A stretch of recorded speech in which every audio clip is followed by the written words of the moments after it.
Merhabalar, mutfağıma hoş geldiniz. Bugün sizler için kışın mucizevi, şifalı bir içecek yapacağım.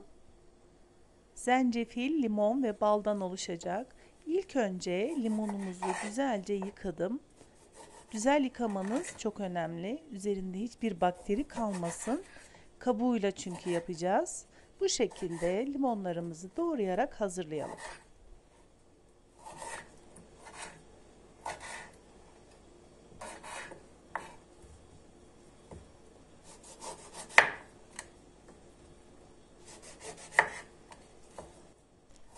Limonlarımızı doğradıktan sonra zencefilimizi istediğiniz kadar kullanabilirsiniz.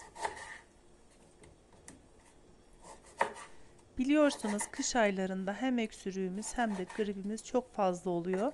Çocuklarımızın da rahatlıkla içebileceği çok lezzetli bir içecek. Şimdi zencefilimizin kabuklarını soyarak hazırlıyorum.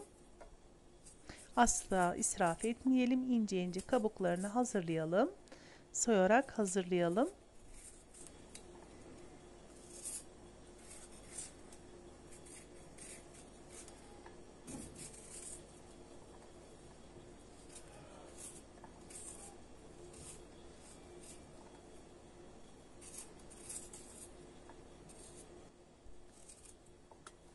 Kabuklarımı soydum ve artık küçük küçük doğrayacağım.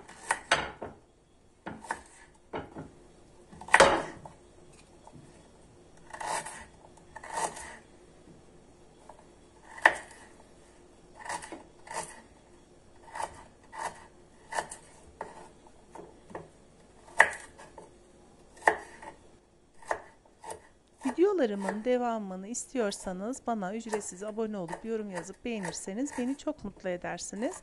Şimdiden desteklerinizi bekliyorum ve teşekkür ediyorum. Ben küçük bir kavanoz kullandım. Siz istediğiniz kadar miktarınızı azaltıp ya da çoğaltabilirsiniz. Limonlarımızı ve arasına zencefilimi koyuyorum. Ben Bimboğa bal kullandım. İstediğiniz balı kullanabilirsiniz. Yalnız süzme bal olursa çok daha iyi olur. Şöyle şimdi üzerine balımı koyacağım.